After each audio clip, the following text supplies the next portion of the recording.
حدیث نمبر 2520 دیکھیں گے، اور اس میں منافق کی علامتیں ہیں۔ ان جابر بن عبداللہ مرفوعاً، جابر بن عبداللہ سے مرفوعاً روایت ہے، فی المنافق ثلاث، منافق میں 3 باتیں، اذا حدث، جب بات کرے، کذب، جھوٹ بولے، وَإِذَا وَعَدَ، اور جب وعدہ کرے، اخلفا، خلاف کرے، وَإِذَا اؤْتُمِنَ، اور جب امانت رکھوائی جائے، خان، خیانت کرے۔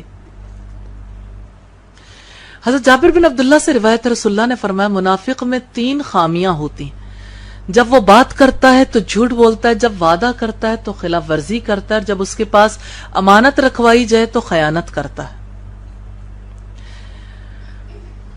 بات ہے نفاق کی، زبان سے ایمان اور اسلام کا اظہار کرنا اور دل کا اسلام کے خلاف بغض و عناد رکھنا، دشمنی رکھنا، یہ نفاق کہلاتا ہے۔ یعنی اندر برائی ہے، باہر بھلائی کی بات، یعنی زبان سے انسان بھلائی کا اعتراف کرتا۔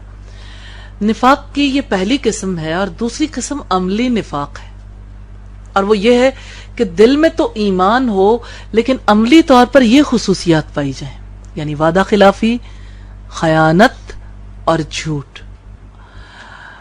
اور آج کل مسلمانوں کی کثرت اس عملی نفاق میں مبتلا۔ جھوٹ دیکھیے، میں کہتی ہوں باہر دیکھنے کی بجائے انسان کو اپنی ذات کے اندر دیکھنا چاہیے۔ ہماری باتوں میں، ہمارے رویوں میں، ہمارے تعلقات میں کہاں کہاں کتنا جھوٹ شامل ہے۔ اس کو آپ اگر محض آج کی اس نشست کی بات سمجھ لیں گے تو زندگی بدلے گی نہیں، لیکن اگر آپ مسلسل اپنا جائزہ لیں گے تو آپ صحابہ کرام کے راستے پر چلیں گے، جو سچے لوگ تھے، اپنا پورا جائزہ لیتے تھے، احتساب کرتے تھے، جہاں خرابی پاتے تھے پھر اللہ سے دعائیں کرتے تھے، استغفار کرتے تھے اور کوشش جاری رکھتے تھے۔ تو اس بارے میں پڑھنا بھی بہت ضروری ہے، سیکھنا بھی بہت ضروری ہے، تاکہ حقیقت پہچان سکیں، جھوٹ اور جھوٹ کا دائرہ کار، اسی طرح سے خیانت کا دائرہ کار، اسی طرح سے وعدہ خلافی کا دائرہ کار۔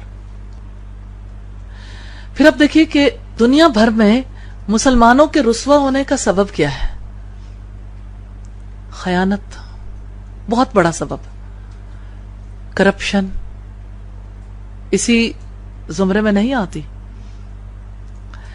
اور پھر اسی طرح سے جیسے بات کے سچے نہیں ہیں، وعدہ پورا نہیں کرتے۔ یہ 3 بنیادی چیزیں جو مسلمانوں میں آج کثیر مسلمانوں میں دکھائی دیتی ہیں اور بڑے عروج پر ہیں، اسی وجہ سے ہم نے اپنا وقار بھی کھو دیا۔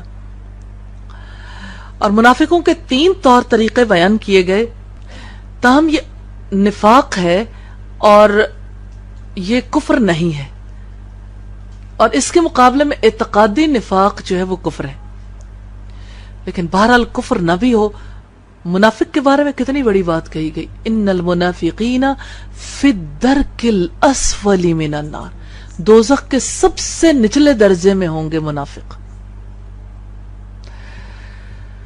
اسی طرح سے سورہ المنافقون کی آیت نمبر 1 میں ہے، اذا جاءک المنافقون قالوا نشہد انک لرسول اللہ، اے نبی جب یہ منافق تمہارے پاس آتے ہیں تو کہتے ہیں ہم گواہی دیتے ہیں کہ آپ یقیناً اللہ کے رسول ہیں، حالانکہ اللہ جانتا ہے کہ تم یقیناً اللہ کے رسول ہو، مگر اللہ گواہی دیتا ہے کہ یہ منافق قطعاً جھوٹے ہیں۔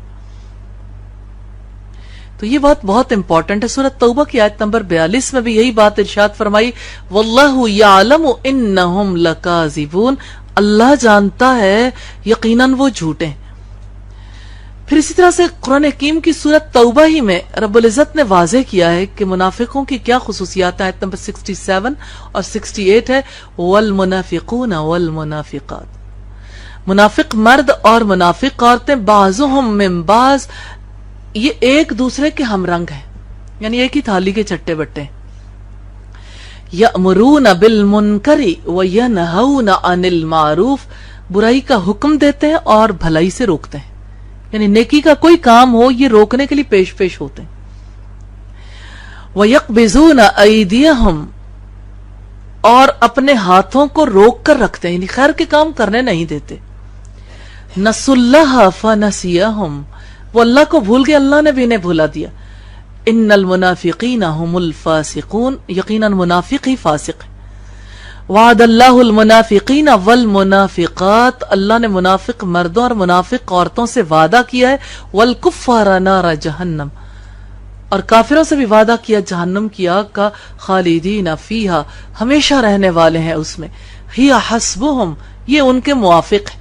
ولعنہم اللہ، اللہ نے ان پر لعنت کی ہے. ولہم عذاب مقیم، اور ان کے لیے ہمیشہ رہنے والا عذاب.